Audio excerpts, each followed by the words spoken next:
صفت، ترکیب و اشقرنوکی آب نوشاکی شهر خوجند به طلبات جوابگو است، اما هنگام زیاد شدن بارشات ترکیب آن تغییر می‌یابد. برای معاین کردن صفت و ترکیب آب نوشاکی متخصصان تحلیلگاه خوجند آبوکانال در یک هفته 2 مرتبه از چند نقطه ذخیره آب آن را گرفته تحلیل می‌نمایند.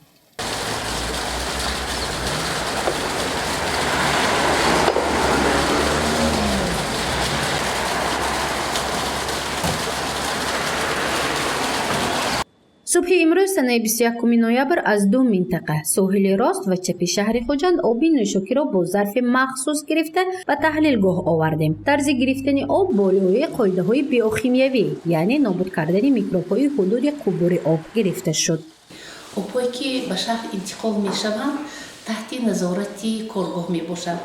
24 ساعت در هر یک انشاء با قیمولی خلور معاین کرده می شود. این از طرف تشخیصچی ها معاین کرده می شود. هر هفته 2 مرتبه از طرف کارگران تشخیصگاه آب نوشاکی ما به نقطه های سنجشی رفته آب نوشاکی به کارخانه به تشخیصگاه آب نوشاکی دسترس می کنیم.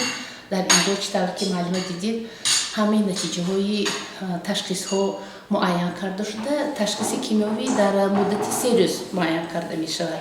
اینچنین تشخیص های باکتریولوژی هم مدتی 3 روز معاین کرده می شود.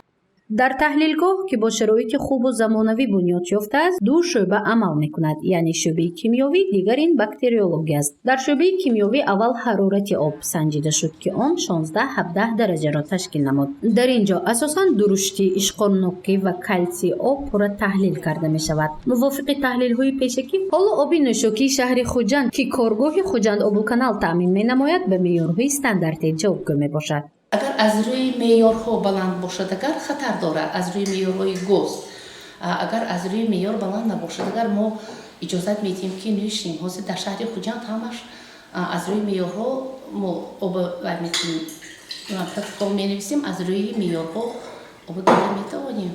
تیکی که بارانگری شدگی بود و آب خیره بود ما با همراهی سیسی شهر رفته میگیریم، انالیز میکنیم. اگر آب خیرگیش بلند باشد اگر همون هم از سرچشمه میگیریم. اگر شهر به نمیفرود آب همونهای میبینیم. بعضی حالت ها و اگر بارانگری شود اگر سخت میکنیم.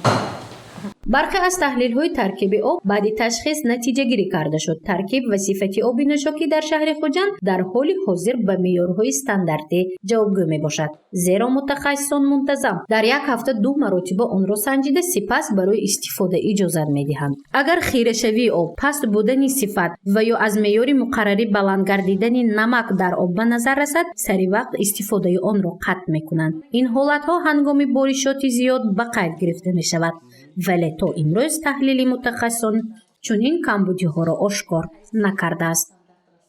متخصصان شعبه باکتریولوژی شهر خوجند در تشخیصگاه خوجند آبوکانال آبی که صبح امروز از چند منطقه حدود شهر خوجند گرفتند از تشخیص بیولوژی میگذرانند و نتیجه این تشخیص 3 روز بعد معاین کرده می شود.